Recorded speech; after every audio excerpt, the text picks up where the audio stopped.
Hello friends, I am back with the chapter number 18 of the first trilogy, Shiva trilogy part 1, that is Immortal of the Milwas. Name of the chapter is Sati and the Fire Arrow.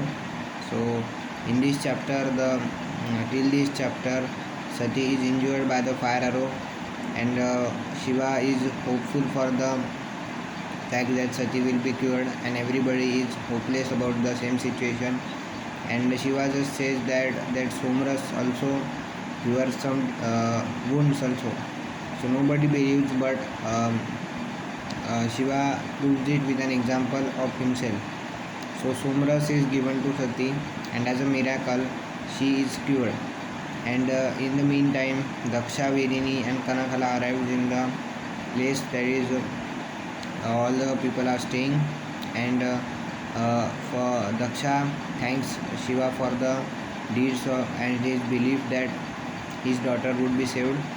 And in the meantime, Sati has also confessed love towards Shiva, and Daksha also knows that Shiva is also liking his daughter. So Daksha says to Shiva that if he is agreeable, then he will be marrying his daughter to him, and means the law would be changed by the Nilkant.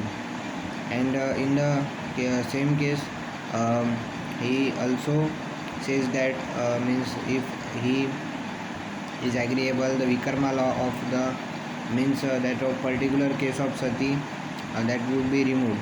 But Shiva says that the whole Vikarma law, that the people who means who have been physically somewhat need to be repaired, that are Vikarma, that law should be removed. So Daksha says that this will be done, and in this the chapter comes to an end. I will meet you in chapter 19. Till then, thank you.